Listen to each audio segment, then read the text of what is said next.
Hello, my name is Jonathan Lee, and this is episode on what makes Star Trek the original series, the sixth season one. First off, the original series might be the most sci-fi horror of all the Star Trek series. There's a real space is weird and scary vibe to it that sets it apart from the more structured and utopian feel of the later entries. The original series is basically Star Trek meets Twilight Zone. There's an eerie, uncanny tone akin to the Twilight Zone. The original series feel like Star Trek, like in an anthology kind of way. Isolated planets, godlike beings, or failed societies, malevolent computers, alien parasites, shape-shifting imposters, costume horrors that define logic and threaten the crew sanity in episodes like The Doomsday Machine and The Tholian Web. Unsolvable moral dilemmas where Kirk has to choose between bad and worse. These aren't just alien cultures, they're unknowable, dangerous. That sense of dread is real. And the red shirts die for a reason. Yeah, it's a meme now, but the constant death of expendable crew members sell that the galaxy is dangerous. A lot of planets aren't just different, they're actively hostile to humans, or even reality as we know it. The original series didn't have the security of the Federation fully fleshed out. No one had that holodeck crap. It really felt like the edge of the frontier. Anyone could get vaporized, possessed, or torn apart by a salt vampire. And the crew were scared sometimes, unlike Picard's rationalism. Kirk, Spock, and McCoy often showed fear. McCoy would speak about some unknown force or disease. Spock would warn that sometimes something defies science or logic. Kirk would literally sweat bullets before making a call. There are episodes where the show turned against them, like The Ultimate Computer or The Naked Time. Later crews were trained, composed, confident. But in the original series, the crew were often unprepared for the scope of what they encountered. The wild unknown, the more than the clean Federation order. Later series, like TNG, treats space more like a place to understand and connect with. The original series, however, sometimes framed space like a haunted house. The rules break down. Aliens weren't just different. They were superior or alien in a Lovecraftian sense. They could read your mind, take over your body, and trap you in illusions forever. Why it worked? This DACA, Popier vibe give the original series a raw tension and edge that it's rarely matched. It makes the Enterprise's mission feel genuinely dangerous, like every step into the void could be their last. And yet, Kirk and crew keep moving forward, guided by humanism, curiosity, and sheer guts. That's kind of beautiful in a cosmic horror kind of way. And in contrast to what Star Trek is usually known for, TOS is not a polished prime directive focused almost perfect utopia. That reputation really comes from TNG era Trek than TOS. And honestly, it's kind of a misconception even there. But you're right. It's about how many people treat Star Trek like this flawless utopia, a serene space socialism, right? The original series is scrappy, chaotic, and full of conflict, both external and interpersonal. And the original series is not a polished utopia. Expanding on that, here what we here what we actually see in the original series.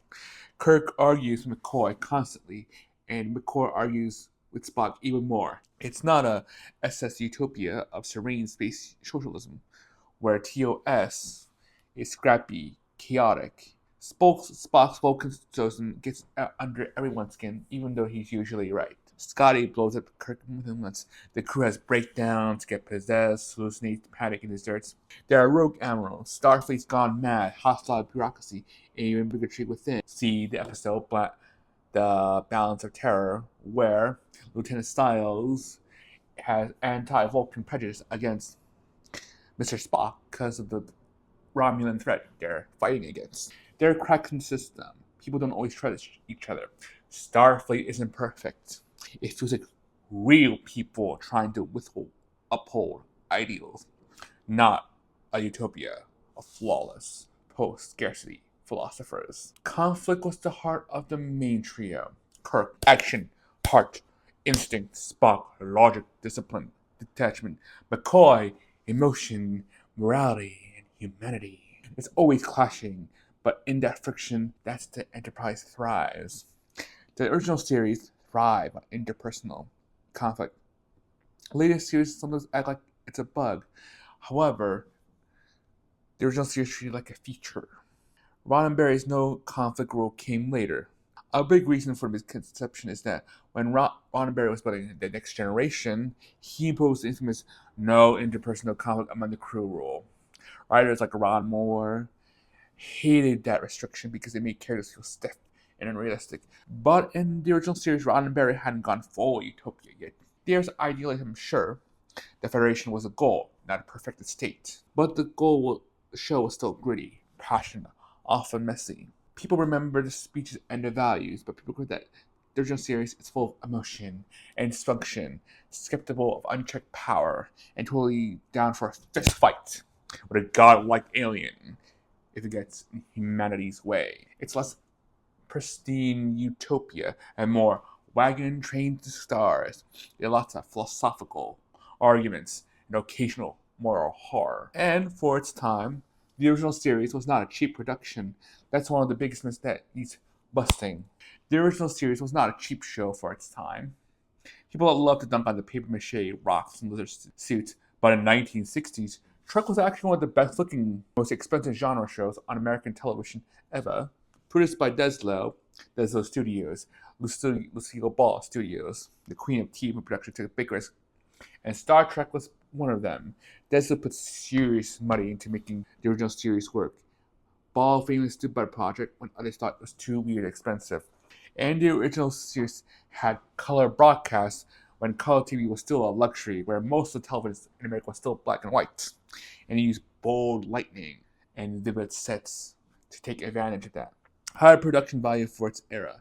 They had elaborate standing sets for the Enterprise bridge, there's transporter room, sick bay, engineering, stuff that had to be stuffed and maintained. The visual effects, the transport effect, the ship shots, the space anomalies were state-of-the-art for 60s American television. The makeup and costuming were often creative and ambitious. Sure, the Gorn looks goofy now, but it was honest to try at a giant alien lizard man. That's more than most shows were doing. Compare that to Doctor Who in the same decade, which were running on BBC equivalent of couch chain, where cardboard sets were wobbled, monster suits were often made from vacuum cleaner parts, Daleks bumping each other because they couldn't steer. And narratively, Who got away with a lot because it was charming and clever, but the original series was aimed for cinematic sci-fi on a TV budget, and most of the time, it nailed it. And on design, the iconic design that inserts the Enterprise itself, one of the iconic ships in sci-fi history. The bridge layout was sleek, purposeful, and futuristic. It looked like a real command center, not a slapped-together set. The original series influenced everything from Star Trek to Babylon 5 to even NASA designs. Cheap is often a shorthand for campy.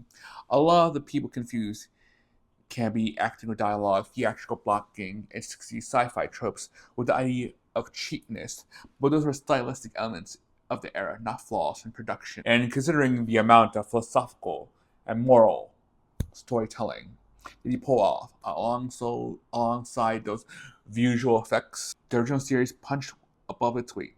So yeah, the original series was an ambitious, expensive gamble to do big ideas and bold visuals on American television. It was a way better than people give it credit for.